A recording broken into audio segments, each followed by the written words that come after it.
Hello all, నేను మీ Rachana Srungavarapu. Welcome to federal Telangana. పదవికి రాజీనామా చేసి సినిమా చూడడానికి వెళ్ళిన తెలుగు ముఖ్యమంత్రి ఎవరో తెలుసా? ఆ విషయం తెలుసుకోవాలనుకుంటే తప్పకుండా ఈ వీడియో చూడండి. ఈ తరం రాజకీయ నాయకులకి పదవే ప్రాణం. ఏం పోయినా పర్వాలేదు గానీ పదవి లేకపోతే బతకలేమనుకుంటారు. ఇదే పరిస్థితి మనకి ఇటు తెలంగాణ మాజీ ముఖ్యమంత్రిలోను, అటు ఆంధ్రప్రదేశ్ మాజీ ముఖ్యమంత్రిలోను కూడా కనిపిస్తూ ఉంటుంది. 2023 అసెంబ్లీ ఎన్నికల్లో ఓడిపోయిన తర్వాత కేసీఆర్ గారు ఫామ్ హౌస్ కే పరిమితమైపోయారు. బయట ఎక్కడా కనిపించట్లేదు. ప్రతిపక్ష హోదా ఉన్నప్పటికీ కూడా అసెంబ్లీకి కూడా రావట్లేదు. ఇక అటు ఆంధ్రప్రదేశ్ పరిస్థితి తీసుకుంటే మాజీ ముఖ్యమంత్రి జగన్ పరిస్థితి కూడా అదే. 5 ఏళ్లు ముఖ్యమంత్రి పదవి అనుభవించిన తర్వాత ఆయన బయట తిరగడం లేదు, ఎక్కడా కనిపించట్లేదు. ఓవరాల్‌గా చెప్పాలంటే ఇటు కేసీఆర్ మొహంలోను, అటు జగన్ మొహంలోను ఆ చిరునవ్వు అయితే మాయమైపోయింది. ఇలాంటి పరిస్థితి ఆంధ్రప్రదేశ్‌లోనే గాదు, ఏ రాష్ట్రంలోనే ఎక్కడైనా ఉంటుంది. పదవి పోతే ఎవరు ఉండలేకపోవడం నాయకులనేది కామన్ విషయమే.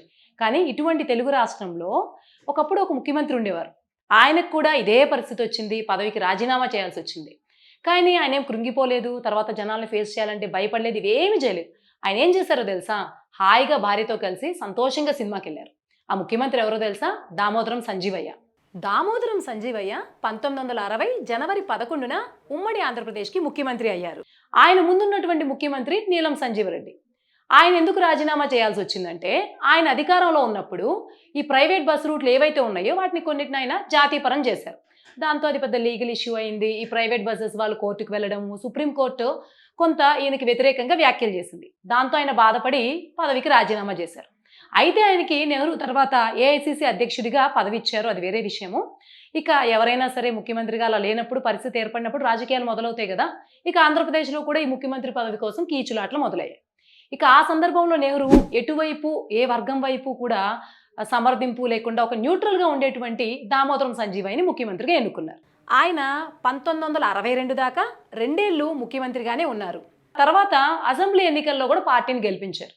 అయితే తర్వాత కూడా ఆయన్నే ముఖ్యమంత్రిగా కొనసాగిస్తారని అందరూ అనుకున్నారు. కానీ కాంగ్రెస్ హైకమాండ్ మాత్రం ఇక మీరు రాజీనామా చేయాల్సిందే అని చెప్పింది. ఇంకా ఆయన వెంటనే ఈ గవర్నర్ భవనానికి వెళ్లారు. రాజీనామా పత్రం సమర్పించారు. తర్వాత ఏం చేశారంటే హాయిగా ఏ సెక్యూరిటీ, కాన్వాయ్ ఏమి ఉండవు కదా! తర్వాత ఇంటికొచ్చారు. భార్యతో కలిసి సికింద్రాబాద్‌లోని అజంతా థియేటర్‌కి వెళ్లి హాయిగా సినిమా చూసొచ్చారు. ఏ టెన్షన్ పడలేదు. దాని గురించి ఎక్కువ కూడా ఆలోచించలేదు. మరి ఈ కాలంలో, ఇప్పట్లో ఎప్పుడైనా సరే ఇలాంటి ముఖ్యమంత్రిని మనం చూడగలమా అంటే దాదాపు చూడలేమని అనుకోవచ్చు. మరి ఈ యాటిట్యూడ్ గురించి, దామోదరం సంజీవయ్య గారి ఈ స్పోర్టివ్ యాటిట్యూడ్ గురించి మీరేమనుకుంటున్నారో కామెంట్స్‌లో తెలియజేయండి. మరిన్ని ఇంట్రెస్టింగ్ అప్డేట్ కోసం తప్పకుండా ఫెడరల్ తెలంగాణ ఫాలో అవ్వండి, కామెంట్ చేయండి, సబ్స్క్రైబ్ చేయండి.